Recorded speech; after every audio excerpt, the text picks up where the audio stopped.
Hello friends, welcome to my channel. দেশ এবং দেশের বাইরে থেকে যারা আজকে আমার ভিডিওটি কন্টিনিউ করেছেন প্রত্যেককে কমল হোসেন ব্লগ ইউটিউব চ্যানেলে স্বাগতম।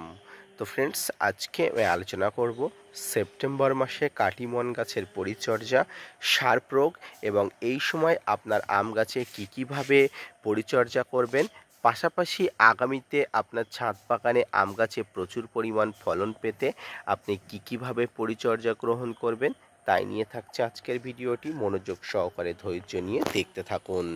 কাটিমন একটি 12 মাসি আম গাছ। যত ধরনের আম গাছ আছে তার মধ্যে কাটিমন কিন্তু সর্বশ্রেষ্ঠ এবং সেরা। মিষ্টতা এবং ফলনের দিক থেকে কিন্তু এই আম গাছের তুলনা করা কিন্তু অন্য কোনো আম গাছের সঙ্গে যায় না। তাই এই আম গাছে অল্প পরিচর্যাতে প্রচুর পরিমাণ ফলন পেতে সেপ্টেম্বর মাসে আপনাকে প্রথম এবং প্রাথমিক যে পরিচর্যাটি করতে হবে সেটি হচ্ছে গাছের খাবার দেওয়া পরিচর্যা। এই সময় আপনার আম গাছে কিছু পরিমাণ খাবার আপনাকে দিতে হবে, কারণ সামনে ডরমেন্সি পিরিয়ড। এই ডরমেন্সি পিরিয়ডে আপনার ছাদ বাগানে আম গাছে কিন্তু আপনি আর খাবার দিতে পারবেন না। এই সময় প্রচুর পরিমাণ কিন্তু ছাদ বাগানের আম গাছকে কষ্ট দিতে হয়। এই কষ্টের ফলে গাছে কিন্তু প্রচুর পরিমাণ ফুল এবং ফল আসে। তাই এই সময় আপনার ছাদ বাগানের আম গাছের যে খাবারটি সর্বশ্রেষ্ঠ সেটি হলো মিশ্র খাবার।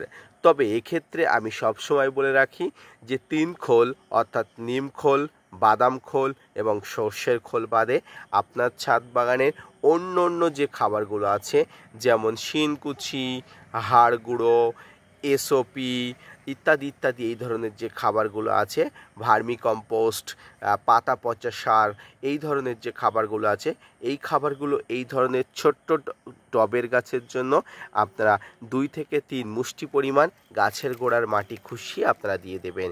ইতিমধ্যে দেখুন আমার ছাদ বাগানে অলরেডি খাবার দেওয়া হয়ে গেছে। আপনারাও ইতিমধ্যে খাবার দেওয়ার প্রক্রিয়াটি শেষ করবেন।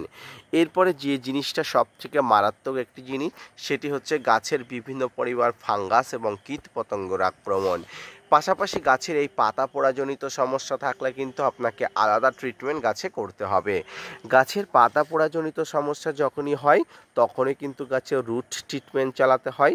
রুট ট্রিটমেন্ট চালানোর মধ্যে গাছের বিভিন্ন ধরনের তরল গাছে দিতে হয়, যেমন হিউমিক অ্যাসিড, ফাঙ্গিসাইড, এই ধরনের মিশ্রণগুলোকে কিন্তু গাছে দিতে হয়। আর এই ধরনের মিশ্রণগুলো গাছে কিন্তু আমার অলরেডি চলছে। গাছে কিন্তু প্রচণ্ডভাবে পাতা পোড়া সমস্যা ছিল, তাই এই গাছটিকে ধীরে ধীরে ট্রিটমেন্টের মধ্যে রেখে অনেক ধরনের সারভাইভ করেছে। তো আপনাদের যারা পাতা পোড়াজনিত সমস্যা আছে আপনারা রুট ট্রিটমেন্ট অবশ্যই করবেন। পাশাপাশি অবশ্যই আপনার ছাদ বাগানের গাছগুলোতে যাতে কোনো ধরনের অসুবিধা না হয় তার জন্য আপনারা কীটনাশক এবং ফাঙ্গিসাইড ব্যবহার করবেন। কীটনাশক এবং ফাঙ্গিসাইড এমন একটি জিনিস যেটি ছাদ বাগানের ব্যবহারের আবশ্যিকতা রয়েছে। ছাদ বাগানে আপনি যদি ব্যবহার করতে চান বা করতে পারেন তাহলে দেখবেন আপনার ছাদ বাগানে কোনো ধরনের কোনো সমস্যা হবে না। সামগ্রিকভাবে এই ধরনের পরিচর্যা আপনার 12 মাসি কাটিমন আম গাছে যদি করতে পারেন, দেখবেন আপনার ছাদ বাগানের আম গাছগুলো তরতর করে বেড়ে উঠছে আগামী সিজনে প্রচুর পরিমাণ ফলন দেওয়ার জন্য। এই কাটিমন এমন একটি ফল যেটি সেরাই সেরা, যেটি সবার আগে অবস্থান করে মিষ্টতা এবং ফলনের দিক থেকে। তাই ছোট্ট টবে আপনার শখের আম গাছগুলোতে প্রচুর পরিমাণ ফলনের জন্য আমার দেওয়া পরিচর্যাটি অবশ্যই আপনারা গ্রহণ করবেন এবং অবশ্যই করবেন, দেখবেন আপনারা উপকৃত হবেন। আজকের ভিডিওটি এই পর্যন্ত, দেখা হচ্ছে পরবর্তীতে নতুন কোনো ভিডিও নিয়ে। ততক্ষণ সঙ্গে থাকবেন, ভালো থাকবেন, ধন্যবাদ।